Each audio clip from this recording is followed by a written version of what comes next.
Hello, welcome back to Beyond the Flight Deck. This is your host, Austin, and your co-host, Henry.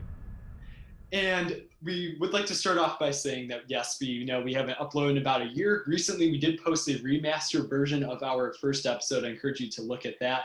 But today, we have the first in our series of question and answer videos about aviation regarding... Are pilots being replaced?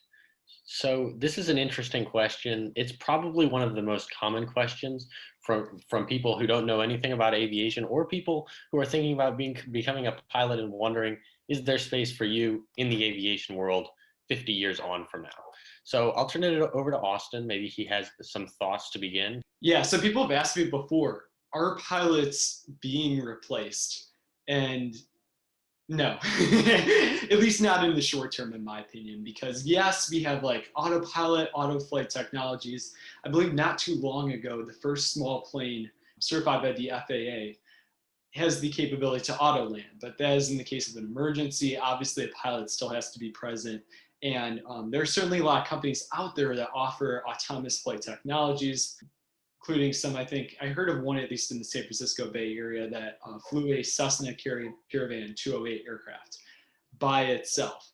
But in a lot of these cases, I've noticed like, oh, there are, say, operators ready to take over in flight control rooms on the ground or something like that. So that seems more something like, drones than autonomous aviation. To that point, autoflight has continued to emerge, again and again. It's gotten better and better.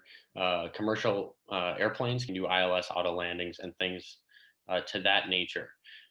But the idea of having no pilots on a plane is still relegated to sci-fi movies, because the key thing in aviation is redundancy. You'll see it time and time and time again. Redundancy brings safety, and safety is the number one priority for all the airlines, for all the airplane manufacturers, all of that. So they don't want the system to be the single point of failure. That's why pilots will continue to exist, because as long as there are multiple points of failure, they can pretty much rest assured that they're not all going to fail at the exact same time, and pilots are going to be able to take over when the airplane stops working correctly. A good example of this was Qantas Flight 72. I encourage you to read more about it. It's very interesting.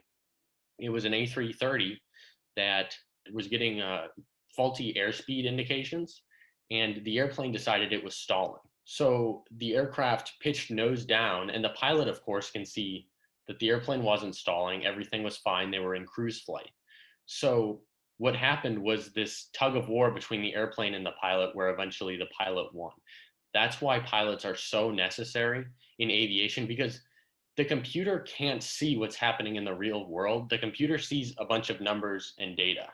So you need that human aspect to step in and make logical decisions that, at least, for several hundred years, computers won't be able to make. And on that note, too, I think even now, to a certain extent, yes, you can argue that a lot of commercial airliners have autopilot. And yes, the autopilot, especially on longer flights, say like going from New York to London, fly for the majority of that flight. But at the same time, autopilot isn't truly automatic. It still requires inputs from pilots. Pilots have to put in, change to this altitude, change to this speed. It's still programmed by pilots. And even, I think a lot of the new technologies that have taken some pilots' jobs, because it is important to know, only a few decades ago, there were, I believe, up to 4 or 5 pilots in the cockpit? Yeah, that's true. Cockpit, yeah, now it's down to 2 in most cases. Obviously, there were like 3 or 4 if they're relieving pilots, but for operational purposes, there are usually just 2 pilots in the cockpit at a given time now, because there used to be like a flight engineer who would control. Yeah, and that's the idea. So, and for anybody who hears that and says, oh no, is there going to be one pilot? Are we going to have half the pilots? No, because what I was talking about before, redundancy, there's two pilots in the cockpit for workload management, yes, but more so for redundancy. If something happens to one pilot, the other pilot can take over, land the plane just fine, and everything will be okay. Well, and they can So, check each other too. I and mean, they can check exactly, and they can check their decision making and make sure that the flight runs smoothly. So that's the main reason I say that automation is not going to take over pilots' jobs per se. I will say that it will continue to make them easier. Pilots will continue to probably do less and less on the flight deck as automation continues. But at the same time, airmanship will still exist. Pilots will still want to land their airplanes and stuff like that. So I don't think we're in this fully autonomous world for a very, very long time. Yeah, and that's what I think, at least in the short term, like, okay, I'd say the first large planes, at least to incorporate autonomous technology, would be, say, cargo planes. And I could see that happening far before passenger planes, but it is important to note too, even smaller GA planes, a lot of those aircraft either don't have functioning autopilots or don't have them at all.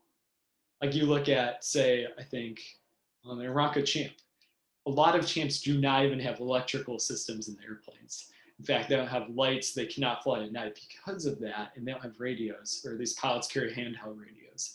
But obviously, if a plane doesn't have power, it can't use autonomous technology. So I think we're still going to see it stick around to a certain extent. I could see in the future, yes, as you said, the workload for pilots is going to become simplified, but I believe that pilots will always have a role, at least in maintaining safety, and commercial pilots now are there to even when the plane's on autopilot, make sure that everything is running smoothly. They're there for redundancy. Yeah, and then and on the other side of it too, just another reason why pilots will continue to fly airplanes is, the airlines are dictated still by the consumer, and I don't think either of us are going to be thrilled to hop on a plane without a pilot.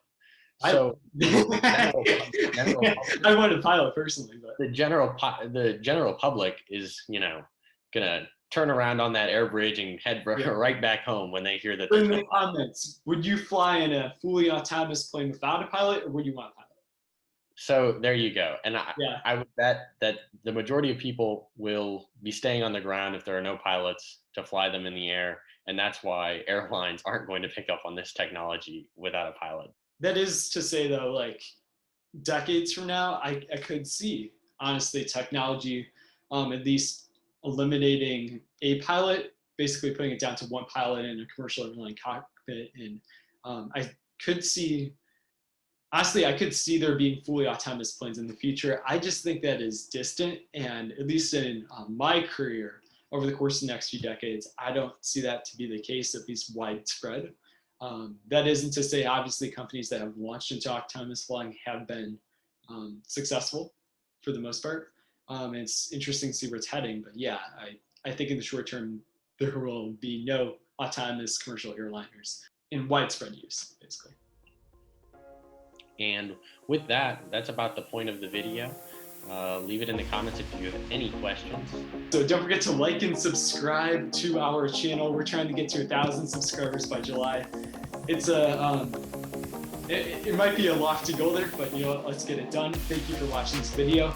And this is first of weekly series of Q&A videos. If you have questions for us that you'd like us to answer about flying, feel free to DM us on our Instagram at btfd.aviation, or comment on this video. We'd like to hear your questions and video ideas.